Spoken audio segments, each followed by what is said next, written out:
tal amigos? Bienvenidos a una edición más de Aprendiendo Derecho.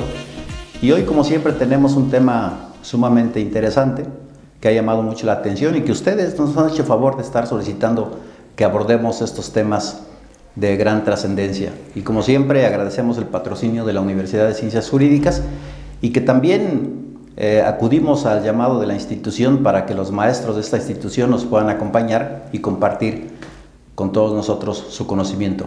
El día de hoy, por eso agradezco la presencia del maestro Edwin Brito, quien está hoy con nosotros. Hay que sacarle jugo porque sabe mucho de propiedad industrial.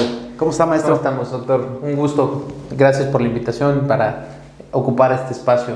No, pues es un gran honor que nos acompañe. Usted, catedrático de esta institución ya durante muchos años, especialista en propiedad industrial. Es correcto, especialista en propiedad intelectual y en la Sociedad del Derecho a la Información, que es la especialidad propiamente. Perfecto. Oiga, y para que la gente más o menos vaya entendiendo a ras de piso, ¿qué nos dice propiedad industrial, propiedad intelectual? ¿Qué implica? Pues implica, como el nombre lo dice de la manera más sencilla, es la propiedad o la posesión sobre alguna creación del intelecto, sobre alguna idea. Es tener posesión sobre una idea. Eso es la propiedad intelectual. El que podamos proteger todo aquello que surge de la mente del hombre, cualquier cosa.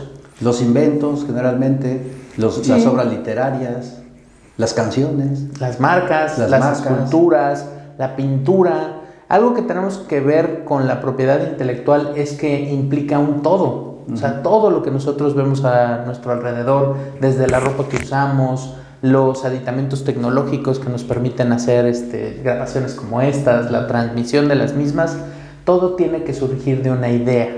Y esa idea dio pie a una idea más nueva y así fue como fuimos creando todo lo que nos rodea. Eso es lo que protege la propiedad intelectual. Esas ideas que ha tenido la gente que nos llevan hasta lo que vemos el día de hoy, que se puede manifestar desde una canción, puede ser un invento nuevo, puede ser un libro. Usted que es un autor ya consagrado, doctor, pues sabrá que hay que proteger y hay que apropiarse esa idea. Y esa es la idea de la propiedad intelectual. Ok, supongamos que yo tengo una obra, un libro, para ser más específicos. ¿Qué tengo que hacer para proteger mi obra e inscribirla? ¿Ante quién se lleva el trámite? ¿Qué requisitos de manera sencilla puedo llevar a cabo? Pues lo que se tiene que hacer, afortunadamente, es en el caso del derecho de autor propiamente, cuando hablamos de un libro, la protección que nos da la propiedad intelectual, en este específico el derecho de autor, siendo estrictos no se tendría que hacer nada. El derecho de autor es tan noble que nos otorga protección de una obra, o sea, nos protege nuestro derecho desde el momento en que nosotros creamos esa obra. ¿En qué momento soy yo el dueño de mi obra literaria, en este caso un libro? Al momento de que yo la creo y la plasmo en un medio tangible. O sea, no tiene que ser un libro, puede ser desde... Si estuviera escrito en servilletas, seguiría siendo válido. Lo que hacemos es, para proteger esa idea, más allá de esta protección que no me la pirateen después, ¿no? Ajá. Lo que yo hago es preconstituir una prueba. ¿Qué quiere decir eso? Yo me adelanto al tiempo y trato de tener una constancia de que yo tengo ese derecho a través del Instituto Nacional del Derecho de Autor. Okay. El Instituto Nacional de Derecho de Autor es una autoridad que depende de la Secretaría de Educación Pública y ellos se van a encargar de certificarme nada más. O sea, ellos no me dan el derecho, ellos me certifican nada más mi derecho a que yo escribí ese libro y me van a otorgar esa protección. Okay. Es darle un aviso a la autoridad de, oye, yo creé esto, quiero que me lo protejas, por favor. O sea, que reconozcas mi derecho. No me lo das, me lo reconoces. El INDA. No, el INDAUTOR. El INDAUTOR. Es que Instituto Nacional de Derechos de Autor. El derecho de autor. El INDAUTOR. INDAUTOR. Ok, ¿ese es solamente para obras intelectuales escritas o hay diferentes instancias? Por ejemplo, si hablamos de una patente de una medicina. Ok. La propiedad intelectual, ya dijimos, es un todo. O sea, todas las ideas, todas las que surgen del ser humano, desde inventos, libros, esculturas, todo es propiedad intelectual.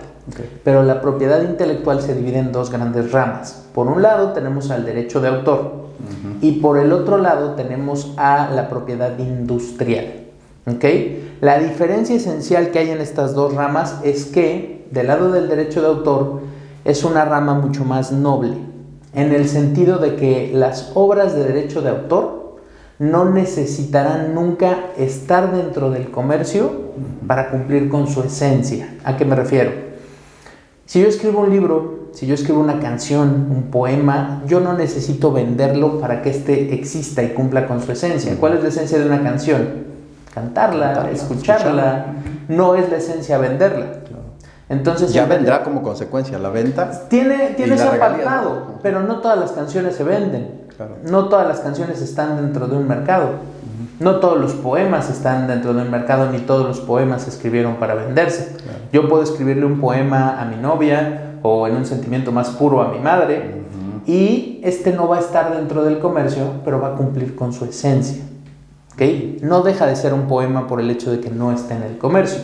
A diferencia de la otra rama de la propiedad intelectual, que es la propiedad industrial. Como su nombre me lo dice, esto es industria, comercio, mercado. Los activos de propiedad industrial o los que están en la propiedad industrial están hechos para estar en el mercado. Por ejemplo, una marca. Una marca que podemos ver en la ropa, en la comida, en un restaurante, está hecha para estar en el comercio, para que yo la vea, la identifique y pueda ir a comprarla. Ahí sí tenemos un componente económico. ¿Ok? Entonces, aunque todas las ideas surgen de la mente humana, hay ideas que son propiamente intelectuales. No propiamente intelectuales, sino que van con una esencia más intelectual, y hay otras que van con una esencia más comercial. Okay. Todas son ideas. Todas son dignas de un reconocimiento. O sea, tanto la canción me va a reconocer a mí como el autor. Aunque también puede estar dentro del comercio, ¿eh? Ajá, voy a ello. Pero el derecho de autor se centra primero en lo que llamamos derechos morales o de reconocimiento, primero en esos derechos y después en los patrimoniales o económicos, los de ganancia. Y del lado de la propiedad industrial vamos a ver que primero nos vamos a estos derechos patrimoniales o económicos y después al tema de reconocimiento. Seguramente nosotros podemos ubicar perfecto una marca, por ejemplo, Coca-Cola. La tenemos plenamente identificada, conocemos el producto, sabemos dónde se vende, pero no sabemos realmente quién creó la marca Coca-Cola. Está el dato, o sea, al final del día es de Coca-Cola Company, FEMSA en México y todo, pero ese es un dato secundario. Hay ese reconocimiento de propiedad, pero lo que nos interesa en el día a día es, ¿ubico la marca? ¿Me ayuda para distinguir los productos que la llevan? ¿Yo puedo ubicar qué es una Coca-Cola? Sí. En cambio, del lado de una canción o de un libro, yo identifico normalmente quién es, cuando menos quién la canta. O sea, todos sabemos, por ejemplo, que Johann Sebastian, es un cantautor muy, muy conocido, pues es el autor de la canción de Tatuajes. Entonces, ubico yo la canción, ubico quién es el origen. ¿Cuánto gana por esa canción o cómo se vende en el comercio? Pues quizás son datos que yo no ubico en ese momento. ¿Por qué? Porque la esencia del derecho de autor es primero el reconocimiento y después la ganancia. ¿Hay dinero en el derecho de autor? Por supuesto. Sí. Al día de hoy ya tenemos a la primera persona que se ha hecho billonaria con un tema de derechos de autor, que es la autora de la serie de libros de Harry Potter. Es la primera persona que se ha vuelto billonaria a través de un tema de derecho de autor, que son sus obras literarias y todas las transcripciones que ha tenido al cine, a parques de diversiones, a mercadotecnia y demás, pero parte de un derecho de autor. Entonces, componente de reconocimiento moral, pero también tiene una parte comercial. ¿Qué me da o qué me garantiza el hecho de ir a registrar una obra? ¿Qué me garantiza? Si hablamos de una obra en el derecho de autor, me garantiza que yo tengo un certificado de una autoridad donde me reconocen a mí como el autor de esa obra. Me permite decidir sobre la explotación de la misma, o sea, con quién puedo trabajarla. Si tú la utilizas, tendrás que pagarme a mí lo que conocemos como una regalía. ¿Okay? En el lado de la propiedad industrial, cuando hablamos de una marca, de una patente, de una creación, me da el derecho. Decíamos hace rato, el derecho de autor me reconocen un derecho que yo ya tengo, pero en el lado de la propiedad industrial sí me da el derecho al registro. Sí. ¿Y frente a terceros? Frente a terceros me da este derecho de decisión y de exclusividad. O sea, yo puedo decidir con quién trabajo. Cuando hablamos de propiedad industrial, yo soy el único con el derecho exclusivo de fabricar, utilizar, vender e importar aquello que esté protegido a través de la propiedad industrial, ya sea una marca, una patente. Supongamos que yo creo el nuevo medicamento que va a combatir al coronavirus. ¿Okay? Yo lo creo aquí en México y lo voy a proteger en donde considere que voy a vender este producto, que sería en gran parte del mundo. Entonces, en el mundo solamente yo voy a poder fabricar, utilizar, vender e importar de país a país este nuevo medicamento. O sea, es una protección de exclusividad. De exclusividad. Entonces hay dos organismos de los que hablamos donde se puede hacer el registro. En uno la certificación, ¿no? En una certificación de un derecho que ya tengo. Ok, y en el otro... es otorgarme un derecho, que no lo hemos mencionado. Que no lo hemos mencionado. ¿Cuál es esa institución? Esa institución es el Instituto Mexicano de Propiedad Industrial. El INPI. El INPI. El INPI. Esas dos instituciones regulan en México. Regulan en México, es correcto. ¿Qué tendría que hacer para que me lo valgan en el exterior como exclusividad? Porque mencionabas un ejemplo interesante. Yo creo aquí la medicina que va a curar el coronavirus. Lo registro, en México. Pero si alguien me vuela la idea en España, por ejemplo, ¿puede libremente explotarlo? ¿O el hecho de que yo lo haya registrado en México se internacionaliza? ¿Cómo funciona esa relación de organismos? Otra diferencia que tenemos nuevamente, porque tengo que mencionarlo así, entre derecho de autor y propiedad industrial es el derecho de autor es esa certificación del derecho que yo ya tengo, sí es internacional. O sea, con que yo tenga un solo registro en México de una canción, de una escultura, ¿verdad? Eso sí me otorga protección a nivel internacional. Segundo, en el lado de la propiedad industrial no. Se me otorga el derecho conforme yo hago los registros. Yo hago un registro en México, tengo protección en México. Quiero yo protección en Estados Unidos, tendré que ir a Estados Unidos a hacerlo. Pero la regulación de la propiedad intelectual se basa sobre todo en tratados internacionales. Entonces, si bien no existe un registro único, sí existe una red de facilidades para que yo pueda hacer el registro. Por ejemplo, si yo inicio un registro de un invento en México, yo tengo todo un año en el que puedo ir a todo el mundo y se me respeta la fecha de mi primer registro aquí en México. O sea, eso quiere decir que al momento que yo lo registro aquí, nadie más puede ir a España, a Estados Unidos y decir, oye, quiero registrar esto. Voy a llegar yo con mi registro a México y decir, no, permíteme, yo ya lo tenía y hay una protección internacional a la fecha del primer registro. Sí. Yo tengo todo un año para ir a todo el mundo donde yo quiera registrarlo y que se me respete ese derecho. Hay que utilizar ese año. Pero sí hay que ir a buscar esta protección. Ok, hay casos, y seguramente nuestro público habrá tenido ya la experiencia, que tú eres autor de algo, de propiedad intelectual o propiedad industrial, y no lo registras. Y otra persona se pone viva y lo registra. En términos de ley, ¿el propietario de ese registro es quien lo hizo?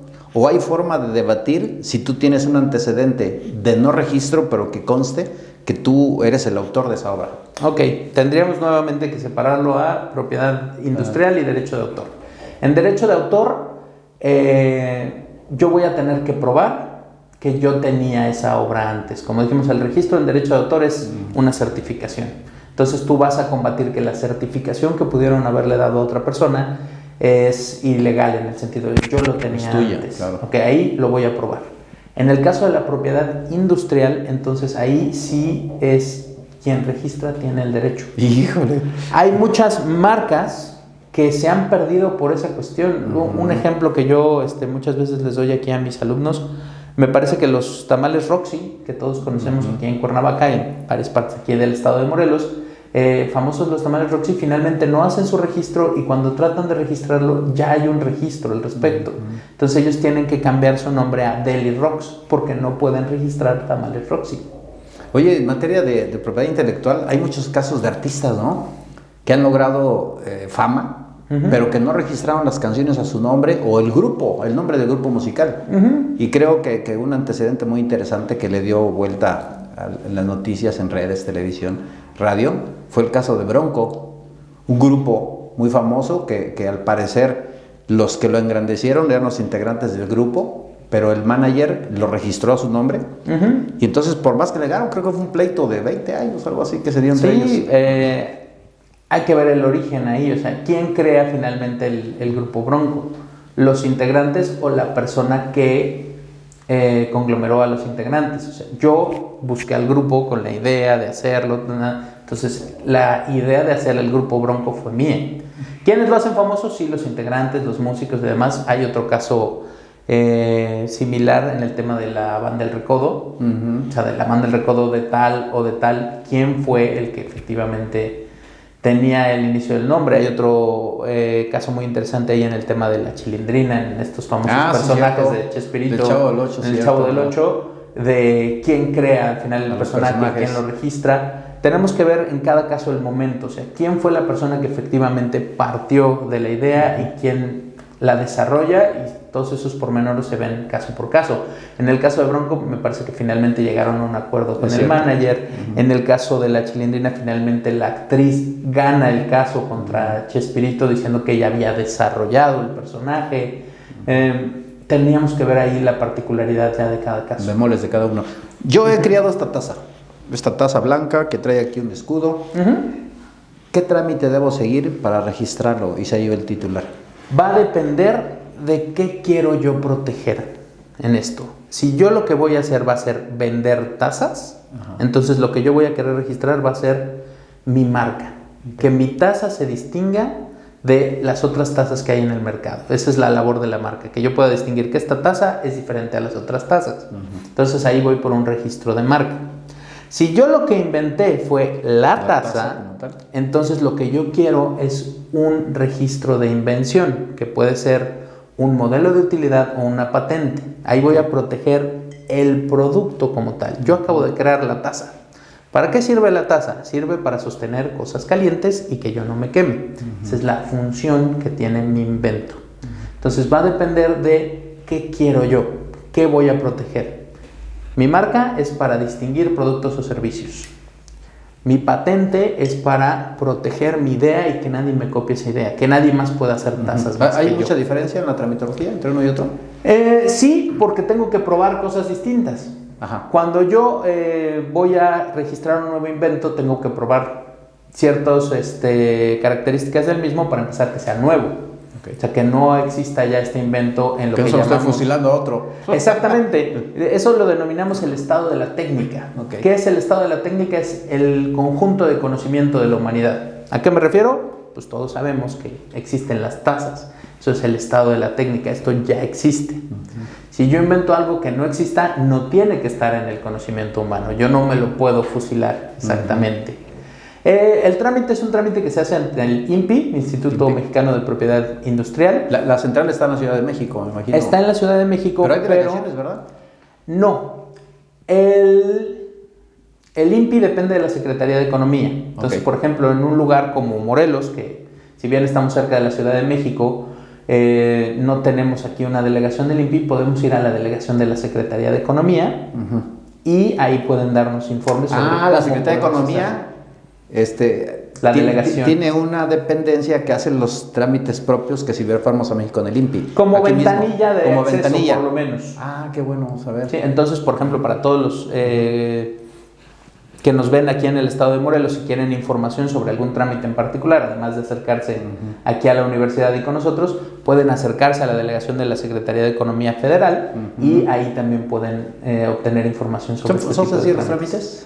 Son sencillos. Se invita mucho a que la gente los haga. ¿Por qué? La esencia de la propiedad intelectual en general es darle a quien crea un nuevo conocimiento la oportunidad de beneficiarse de él. Si yo escribo una canción, me van a dar un incentivo para que yo siga creando. Si yo hago un invento, me van a dar un incentivo para que yo siga creando inventos. Entonces, los trámites son en general muy nobles, no son caros si nos vamos al tema de derecho de autor, o sea, es un trámite sencillo, rápido, económico. Si nos vamos a un tema de propiedad industrial, quizás sea más, un poco más caro en el sentido de que saben que lo vas a usar para un tema comercial. No es bárbaramente caro. Por ejemplo, un registro de marca, el pago de derechos está alrededor de los 3,100 pesos, una cuestión así. Un registro de derecho de autor de una canción o de un libro debe estar alrededor de los 380, 400 pesos. O sea, no son exageradamente costosos, pero es por la esencia de que queremos que quien cree siga creando, que obtenga un beneficio de esto y se replique el conocimiento. ¿Los registros suelen ser provisionales o definitivos a partir de que se hacen? Son temporales porque nuevamente la propiedad intelectual te da este incentivo para que tú sigas creando, pero es un monopolio temporal. Okay. Si tú creas una canción, por ejemplo, vas a obtener una protección exclusiva que la gente, si lo quiere utilizar, te tenga que pagar. En México, de toda la vida del autor, más 100 años para que lo legue a sus beneficiarios. En el caso, por ejemplo, de una marca, tenemos un periodo de exclusividad de 10 años, renovables al infinito. Con las fechas que sea. En el caso de un invento, una patente, tenemos un periodo de exclusividad de 20 años y después pasa a ser del dominio público. Es otra de las ventajas de la propiedad intelectual. Después de que yo te premio por crear un nuevo conocimiento, ese conocimiento, después de que tú lo explotes durante un tiempo, va a ser propiedad de la humanidad. Esto lo tenemos muy claro, por ejemplo, en los medicamentos genéricos. Okay. ¿Qué son los medicamentos genéricos? No es que sean malos, no es que sean copias, no. Un medicamento genérico es un medicamento que desarrolló un laboratorio, lo registró como patente, tuvo un periodo de 20 años para explotarlo y recuperar lo que invirtió ese laboratorio en ese medicamento, pero después de esto se libera y cualquier otro laboratorio puede hacerlo. ¿Qué es lo que hace? Abarata los costos de este medicamento. Pasa lo mismo con la tecnología. ¿Por qué, por ejemplo, los teléfonos celulares fueron muy caros cuando salieron y ahorita hay unos muy económicos? Porque van venciendo las patentes de la tecnología y se vuelve tecnología más accesible. Ejemplos que vivimos todos los días actualmente, los teléfonos celulares, las pantallas de plasma. Okay.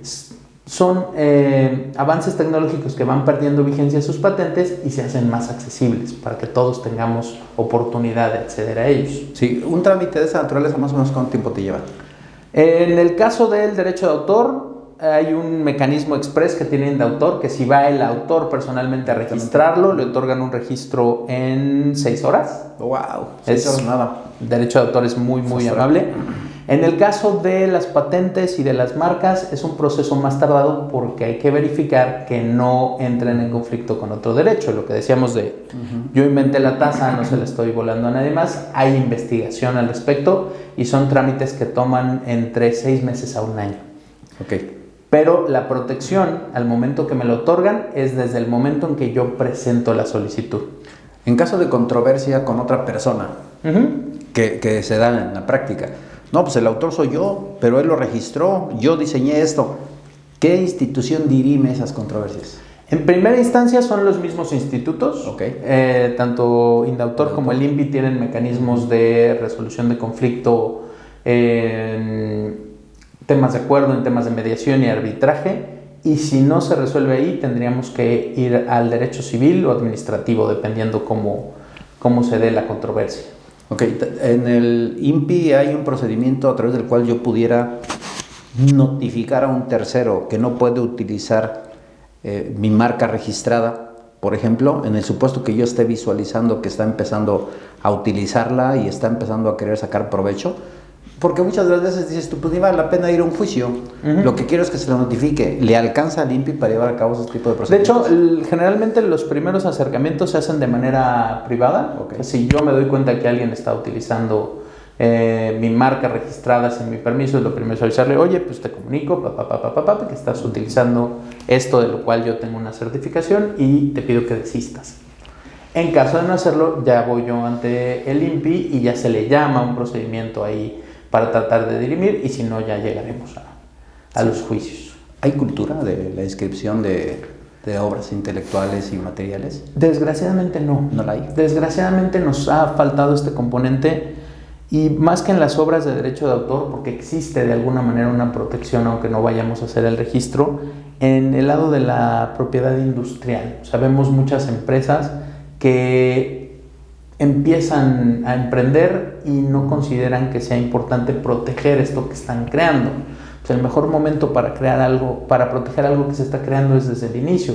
Vale. ¿Qué pasa si yo el día de mañana tengo determinado nivel de éxito, de fama y esto, y alguien ya se me adelantó a hacer el registro? Porque En este apartado dijimos, el registro es constitutivo de derecho. Yo no tengo el derecho hasta que no voy y lo registro, así lo haya utilizado yo 20 años. Entonces, creo yo que sí hace falta esta cultura de, señores, pues como la buena tierra, si la vamos a sembrar hay que abonarla desde un principio. Sí, probablemente mucha gente no lo sabe, ¿no? No lo sabe, pero quienes lo saben tampoco muchas veces se preocupa por ello. Hemos tenido la experiencia ya de muchos años con los clientes que de repente parte del desarrollo corporativo que tiene una empresa, pues pensamos muchas veces en los temas desde permisos laborales, administrativos y demás, y dejamos de repente de lado esta parte de la propiedad intelectual. Y es importante, así como es importante que tengas tu permiso o tu licencia de funcionamiento con un ayuntamiento, es importante que también tengas en orden tu tema de lo que estás generando tú en tu negocio, que tu empresa tenga ese plus, que tenga ese valor. ¿Es registrable el hecho de que se utilice la imagen de una persona para promocionar un comercial, por ejemplo, en el INPI o en el Indautor? Me viene a colación eso porque recientemente se dio a conocer en medios internacionales que el actor Gael, ¿cómo se llama? Gael García demandó a una empresa de vinos y le ganó una suma millonaria por haber utilizado su imagen sin su consentimiento. Fueron a tribunales. ¿La empresa pudo evitar si se registra en estas instituciones o eso se rige ya por el derecho privado? Ya se rige por el derecho privado, porque aquí lo que veíamos es que ellos estaban explotando la imagen de una persona. O sea, ¿se puede utilizar la imagen de una persona para una marca o para una campaña publicitaria? Sí, pero ¿qué necesitamos? El permiso de esa persona. O sea, yo no podría hacer las tazas Cipriano Sotelo Salgado si no tengo permiso yo de Cipriano Sotelo. Yo puedo registrar mi nombre como una marca registrada, como lo hacen muchos diseñadores de moda, por ejemplo. Son nombres de los propios diseñadores, Carolina Herrera, Calvin Klein, Tommy Hilfiger, todos ellos, Gianni Versace. Todos estos son los nombres de las personas, pero están identificados con ellas. ¿Dónde se vuelve ilegal? Cuando yo estoy tratando de explotar algo que no me pertenece. O sea, yo no puedo explotar la imagen de alguien más, o no puedo tratar de copiar la imagen de alguien más. Pues quizá yo me llame Luis Miguel y quiera registrarlo como una marca, pero si la imagen que estoy utilizando es de Luis Miguel, el cantante, entonces estoy abusando de algo que no me pertenece. Claro, hay nombres que no son susceptibles de describirse, ¿no? Por ejemplo, conceptos públicos.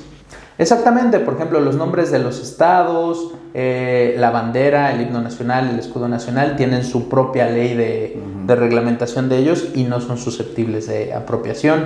Un caso muy sonado que ha habido últimamente es cómo algunas empresas internacionales han tratado de apropiarse de diseños culturales, bordados chapanecos, el famosísimo arte huichol. Esos son manifestaciones culturales y no puede apropiárselas a alguien. Existe también el caso famoso de la película de Coco, de Disney, sí, cómo no, donde hacen una representación de la tradición del Día de Muertos. Sí, creo que es extranjera la película. Sí. Es extranjera, pero ellos trataron de registrar como una marca registrada Día de Muertos. Cierto. No se puede porque sería tratar de apropiarse una parte de la cultura mexicana. Entonces hay esa protección.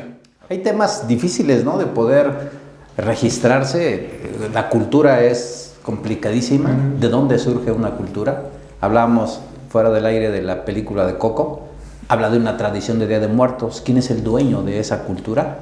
Día de Muertos se puede festejar de diferentes formas en diversas partes del mundo. En Estados Unidos el famoso Halloween, en México el Día de Muertos.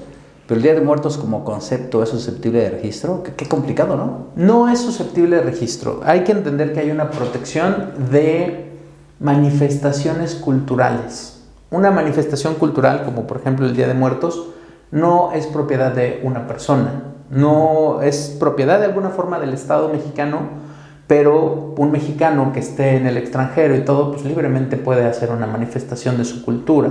Entonces, estos bienes culturales están protegidos a través de particularidades en tratados internacionales. Vamos a ver en la propiedad intelectual que parte de tratados internacionales. En México ya dijimos regula Indautor, regula INPI, pero ellos están basados en tratados internacionales. Hay un organismo dependiente de las Naciones Unidas, que es la Organización Mundial de la Propiedad Intelectual, la OMPI o WIPO en inglés, que se encarga de hacer toda esta red de protección. ¿Por qué?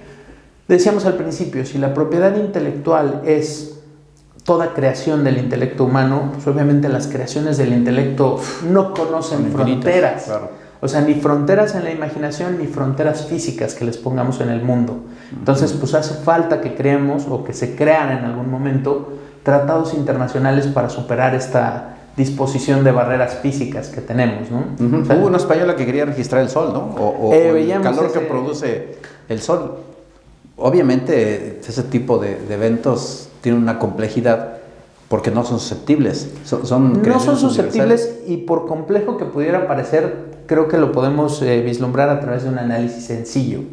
¿Qué derecho tiene esta persona de cobrarnos por algo que está en el ambiente? Vamos a ver que una de las reglas de la propiedad industrial, cuando hablamos de la palabra crear para la propiedad industrial, tienes que hacer una transformación de las cosas de cómo existen en la naturaleza.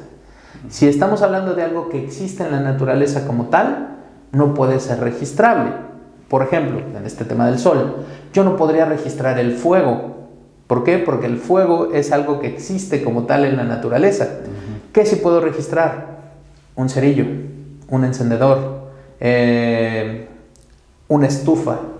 Cosas que me ayuden a transformar o a controlar las cosas que hay en la naturaleza. Pero no puedo yo registrar las cosas que ya existen en la naturaleza.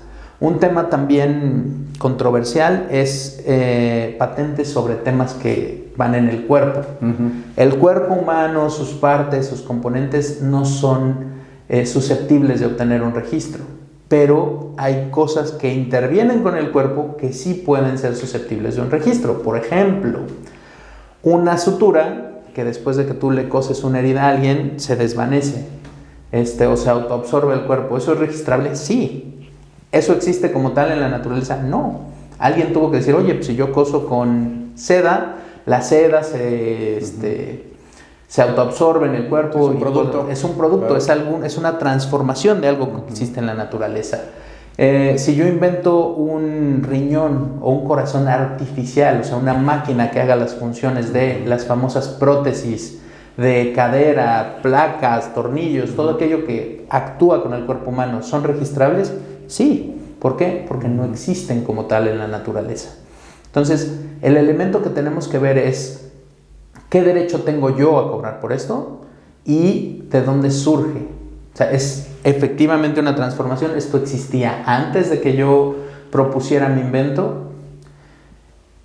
Siempre vamos a velar en la propiedad intelectual por proteger a la humanidad en su conjunto. Decíamos hace rato, te doy un uso exclusivo a ti y después todos lo podemos usar. La propiedad intelectual busca esa esencia, que el conocimiento humano se siga haciendo más grande. No obstante ello, si la gente tuviera alguna duda de que su producto pueda o no ser registrable, ¿puede acudir a la Secretaría de Economía? Por supuesto, pueden acudir a las delegaciones.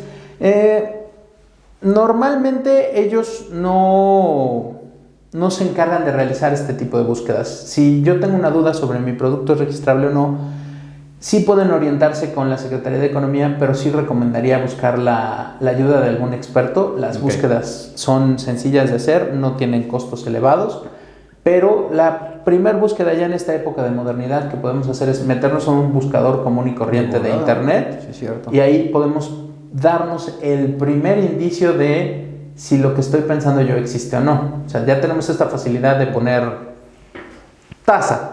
Si yo pongo taza en un buscador común y corriente de internet, voy a obtener millones de resultados. Cierto. No es una búsqueda profesional, pero puede ser el primer indicio de si tengo o no algo que sea digno de registro.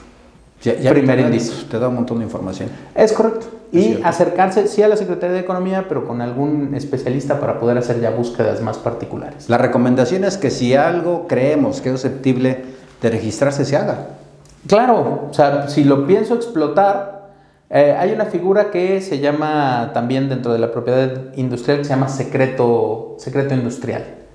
Únicamente aplica para aquellas cosas que si yo las meto al comercio y demás, la gente no va a saber cómo hacerlo aunque lo tenga. El mejor ejemplo que existe de eso, la fórmula de la Coca-Cola.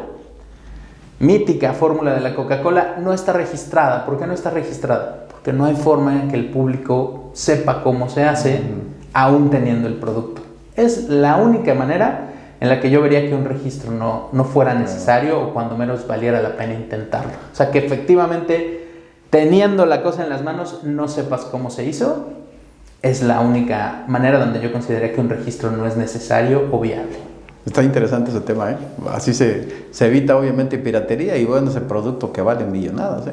Claro, pues ahí hay grandes ideas. Muchas veces cuando pensamos en un invento, pensamos en cosas sumamente tecnológicas y complicadas.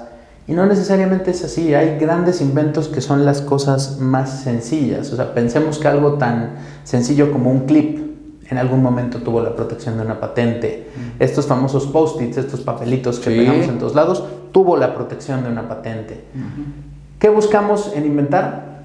Aumentar el conocimiento, resolver una necesidad, hacer algo que no se haya hecho o que no se haya hecho así antes. Es lo que nos lleva a la innovación. No, pues perfecto, excelente. Ya sabe, si usted ha creado en su imaginación o de manera material algún objeto, es susceptible de poder acudir a la autoridad, a la institución adecuada y registrar y proteger sus derechos. Maestro, el tema está buenísimo, ¿eh? Pues gracias. Gracias por dejarme compartirlo con las personas que nos ven, maestro, y no, pues, como siempre lo seguiremos haciendo aquí en las clases. Al contrario, maestro. ¿No tiene inconveniente en dar su número telefónico por si alguien quisiera consultarle? Con todo gusto. Tenemos el número 777-279-4612 para cualquier tipo de consultas. Excelente, porque surgen.